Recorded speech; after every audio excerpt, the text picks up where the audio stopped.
नमस्कार साहब, मैं कांति भाई गांधी, चेयरमैन सासपीरा पावर रूम सेंटर। मेरा सवाल सिर्फ एक ही है, जिहाद का एक्चुअल मीनिंग क्या है और जिहाद के नाम पे जम्मू कश्मीर में जो आज खून खराबा हो रहा, उसके ऊपर आपकी प्रतिक्रिया क्या है? भाई साहब ने एक बहुत अहम सवाल पूछा। आज की तारीख में सबसे बदनाम लफ्ज इस्लाम में है, वो है लफ्ज जिहाद। और जिहाद के बारे में सबसे ज्यादा गलतफहमी है, सिर्फ गैर मुसलमानों को नहीं, मुसलमानों को भी। अक्सर लोग समझते हैं कि जिहाद की मानी कोई भी मुसलमान अगर झगड़ा कर रहा है, लड़ाई कर रहा है, चाहे जाती फायदे के लिए हो, चाहे अपने नाम के लिए हो, चाहे जमीन के लिए हो, चाहे पैसा के लिए हो, वो है जिहाद। जिहाद के मानी ये नहीं कि कोई भी मुसलमान कोई भी वजह से लड़ाई कर रहा है, चाहे माल के लिए हो, चाहे नाम के लिए हो, चाहे जगह के लिए हो। जिहाद की मानी वो अरबी लफ्ज आता है जहदा से, मानी जिद्दोजहद, टू स्ट्राइव, टू स्ट्रगल। इस्लाम के पस मंजर में जिहाद की मानी है अपने नफ्स से जिद्दोजहद करना, इविल इंक्लिनेशन के अगेंस्ट। जो अपना नफ्स बुरे चीजें चाहता है, अपने नफ्स के खिलाफ जिद्दोजहद करने को कहते हैं जिहाद। अगर आप माशरे को सुधारने के लिए जिद्दोजहद कर रहे, उसे कहते हैं जिहाद। अगर आप सेल्फ डिफेंस में लड़ रहे हैं, उसे कहते हैं जिहाद। अगर आप ऑपरेशन के खिलाफ झगड़ा कर रहे, उसे कहते हैं जिहाद। जिहाद की मानी है जिद्दोजहद करना। और अक्सर मीडिया में कहा जाता है जिहाद की मानी होली वॉर। सिर्फ गैर मुसलमान ने, कई मुसलमान भी इन्वर्टेड कॉमर्स में अपने आप को स्कॉलर समझते हैं, जिहाद का तर्जुमा करते होली वॉर। बिल्कुल गलत है। होली वॉर अरबी में हर्ब मुकद्दसा, और आप कुरान मजीद उठाओ, कहीं भी कुरान मजीद में हर्ब मुकद्दसा नहीं लिखा है, कोई भी हदीस में नहीं लिखा है। जिहाद के मानी होली वॉर नहीं है, पाक जंग नहीं है। ये लफ्ज होली वॉर सबसे पहले इस्तेमाल किया गया था क्रिश्चियन क्रूसेडर्स के लिए। जब क्रिश्चियन क्रूसेडर्स क्रिश्चियनिटी के नाम पे हजारों लोग का कत्ल किए, उसे कहते थे होली वॉर। आज वो इस्तेमाल हो रहा है मुसलमान के लिए। जिहाद doesn't mean holy war.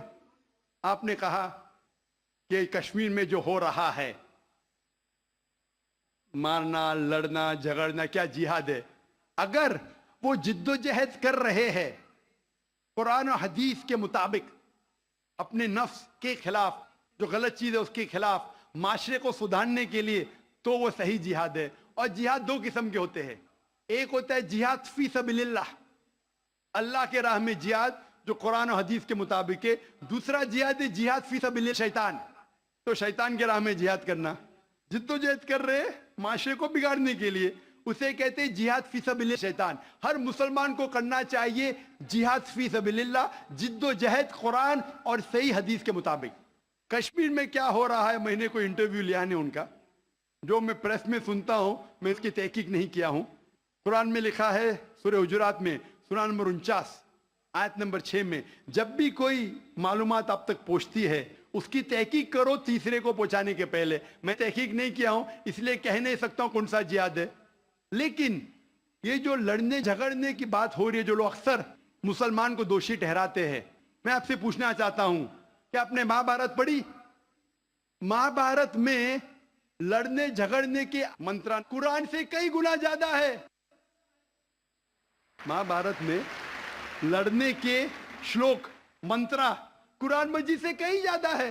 Bhagavad Gita, Bhagavad Gita एक महाभारत का हिस्सा है, 18 जुज, 18 चैप्टर्स, अनुशासन पर्व के, जिसमें श्री कृष्ण अर्जुन को एडवाइस देते हैं, समझाते हैं। जब हम पढ़ते हैं भगवत गीता चैप्टर नंबर 1, मंत्रा नंबर 43 से 46 तक के, अर्जुन कहता है, अपने जो हथियार है जमीन पर रख के अर्जुन कहता है कि मैं इस मैदान जंग में निहत्था मरने को पसंद करूंगा बनिस्बत अपने रिश्तेदारों से लड़ूं और झगड़ा करूं। चंद श्लोक बाद Bhagavad Gita chapter number 2 verse number 2 और 3 श्री कृष्ण कहते, Arjun how can you be so important. Hindi में तर्जुमा करूंगा, आप नपुंसक कैसे बन गए? क्षत्रिय का धर्म है लड़ना, और आप अगर लड़ेंगे तो आप जाएंगे स्वर्ग में। भाग्यवान है वो क्षत्रिय, भगवत गीता चैप्टर नंबर 2 वर्ष नंबर 31। भाग्यवान है वो क्षत्रिय जिसको लड़ने का मौका मिलता है। तो क्या भगवत गीता गलत है? इस पस मंजर में हम जानते हैं कि यहां श्री कृष्ण कह रहे अर्जुन से हक के लिए लड़ो। मैं अगर ये कहूंगा कि भगवत गीता कहता है, श्री कृष्ण कहते हैं कि अपने रिश्तेदारों का कत्ल करो, यह शैतानी हरकत है, पस मंजर के खिलाफ है। अगर मैं ऐसा कहूंगा कि श्री कृष्ण कह रहे अर्जुन से रिश्तेदारों का कत्ल करो, तो ये शैतानी हरकत है। मैं तालिब इल्म हूं इस्लाम और दिगर मज़हब का, मैं भगवत गीता पढ़ चुका हूं। इसका पस मंजर ये है, श्री कृष्ण कह रहे कि हक के लिए, सच्चाई के लिए लड़ो, चाहे वो आपके रिश्तेदार हो। तो सही है, उसी का जिक्र कुरान में है। जितने आयत अरुण शूरी और जो इस्लाम के एनिमीज है जो कोट करते हो, पस मंजर में वो हक की लड़ाई है। जिस तरीके से भगवत गीता महाभारत में कई ज्यादा कुरान से ज्यादा लड़ने की आयत है, तो इसीलिए जब पस मंजर देखते पता चलता है उस किताब में क्या लिखा गया है। तो इस पस मंजर में मैं भगवत गीता के साथ हूं जब वो कहते लड़ने के लिए कि हक के लिए रिश्तेदार से भी लड़ो। वही आयत कुरान में सूरह निसा में सूरह नंबर 4 आयत नंबर 135 में, या अय्युहल्लज़ीना आमनू, सूरह निसा सूरह नंबर 4 आयत नंबर 135 में, या अय्युहल्लज़ीना आमनू, ए ईमान वालो, अल्लाह के लिए हक की गवाही दो। हक के लिए बी विटनेस टू अल्लाह सुब्हानहू व तआला, चाहे वो अपने आप के खिलाफ हो, चाहे आपके वालिदैन के खिलाफ हो, अमीर या गरीब। मतलब अगर गवाही देने के हक के लिए चाहे खुद का भी नुकसान हो, फिर भी हक की गवाही दो। तो ये था इन शॉर्ट अबाउट जिहाद। Hope that answers the question. खवातीन में कोई